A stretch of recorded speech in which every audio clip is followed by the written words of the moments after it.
libérateur, c'est un terme simple, invariant, qui va permettre d'exprimer au chien plusieurs idées en un seul mot concret. Aujourd'hui, c'est la seule commande que j'impose aux personnes qui me contactent pour leur chien, car si elle n'est pas tout à fait indispensable puisque mes chiennes s'en sont passées pendant plusieurs années, c'est un vrai facilitateur pour l'animal en apprentissage, dans sa compréhension des demandes humaines et surtout du timing de fin de ces dernières. Le mot libérateur, c'est à la fois une félicitation joyeuse et, comme son nom l'indique, une libération suite à un exercice, concret ou implicite, et nous allons voir ça dans le détail ensuite.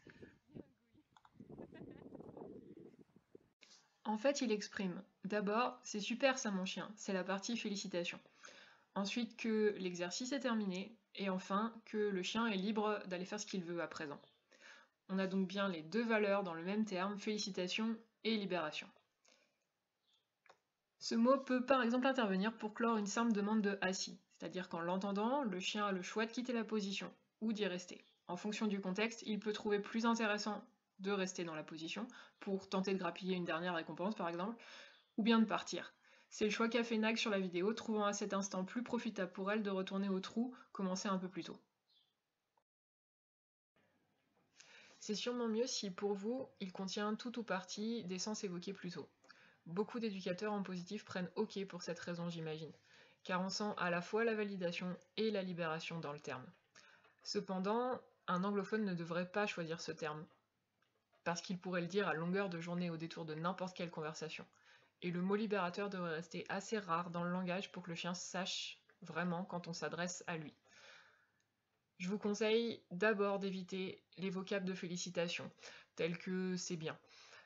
En fait, c'est bien, à la valeur de félicitation recherchée, mais il n'a pas toujours la valeur de libération quand on l'emploie. C'est plutôt un encouragement, une incitation même à poursuivre et reproduire le comportement. Donc en fait, l'inverse de ce qu'implique le libérateur qui lui coupe la séquence comportementale souhaitée, a priori.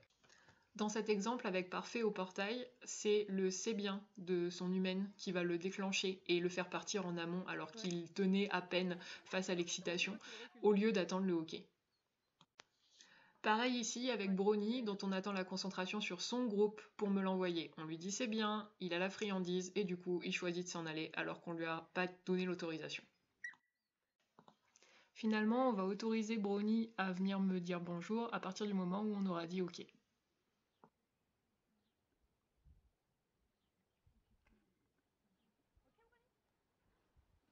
Salut gros, moi oui, on s'aime, oui. Dans le cas d'un jeu de traction, dire c'est bien au chien qui vient de rendre ne devrait pas le faire se jeter à nouveau sur le jeu. Vous félicitez son action, mais vous ne voulez pas forcément qu'il reprenne le jeu immédiatement. Le hockey, comme il porte en lui la valeur fais ce que tu veux maintenant, autorisera par contre le chien à reprendre le jeu ou à aller faire autre chose.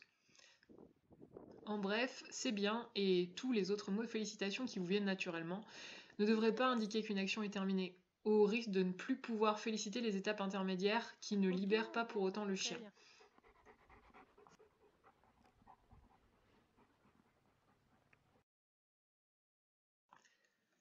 Je vous déconseille aussi les aller, va, file, go, parce que, à l'inverse du c'est bien, ces mots-là ne portent pas en eux la valeur de félicitation. Vous allez toujours les dire de façon neutre, alors que ok devrait plutôt être enjoué. Ces termes n'ont que la valeur de libération, et en les prononçant, vous attendez souvent du chien qu'il s'éloigne de vous, qu'il aille faire autre chose, qu'il coupe l'interaction engagée en amont. Sauf que ce n'est pas ce que devrait signifier le mot libérateur. Ce dernier propose seulement au chien de s'éloigner, d'aller récupérer le jouet lancé qu'il devait ignorer quelques secondes avant, ou de faire une pause, d'arrêter carrément l'exercice, voire d'aller dire bonjour au chien ou à la personne qui l'a tiré, etc. Je pense qu'il est bon d'instaurer une nuance entre un ok et un c'est fini.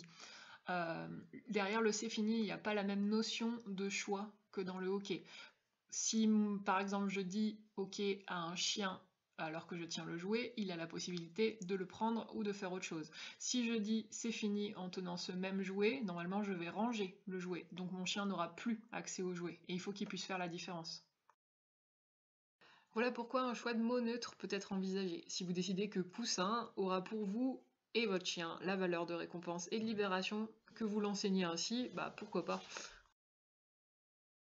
Maintenant qu'on a défini et choisi le terme, voyons à quoi il sert.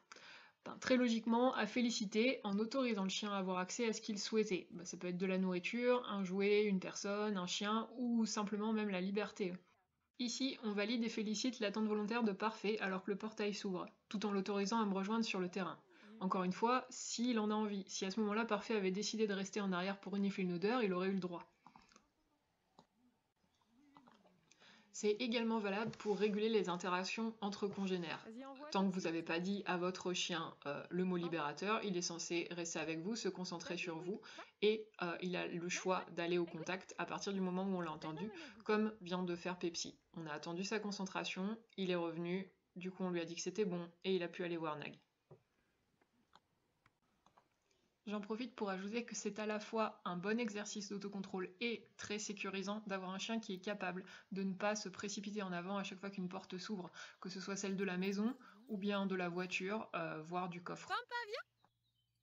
C'est bien. Je vous laisse avec un dernier exemple d'une Pampa qu'on va rappeler joyeusement, qui va donc revenir et qu'on va faire attendre un petit peu avant de la renvoyer. Comme vous le notez, on va lui répéter que c'est bien, qu'elle travaille bien, super, etc. Et en fait, la chienne, donc, elle va rester, puisqu'elle n'a pas entendu le mot libérateur. Mais en fait, la notion de choix est vraiment importante, parce que même quand finalement, on va lui dire qu'elle peut y aller, la chienne va choisir de rester avec nous. Ce qui peut nous arranger d'ailleurs, et on pourrait continuer à lui donner de la nourriture là-dessus si on cherchait à motiver l'attention du chien sur nous.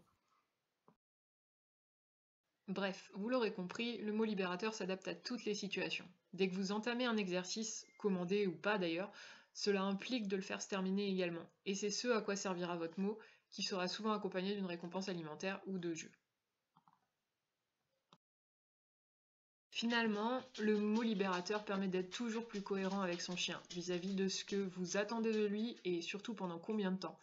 Parce que vous ne pouvez pas dire à votre chien que non, on ne va pas voir les invités maintenant, mais ensuite perdre en vigilance en disant bonjour et en échangeant des nouvelles, puis remarquer que Médor est en train de se faire caresser alors que vous n'avez rien autorisé. Enfin si, vous pouvez, mais Médor ne saura jamais quand et dans quel contexte il a le droit d'aller saluer. Donc il essaiera à divers moments et ne comprendra pas pourquoi des fois, vous ne le faites pas revenir à sa place, et pourquoi des fois il se fait gronder et doit retourner au panier en attendant votre ordre. Avec le mot libérateur, le chien sait précisément quand se termine l'exercice demandé ou l'attitude souhaitée par vous, et à ce moment-là, il sait qu'il est libre de faire comme bon lui semble. Donc cela finalement facilite grandement l'éducation pour le chien, mais aussi pour l'humain.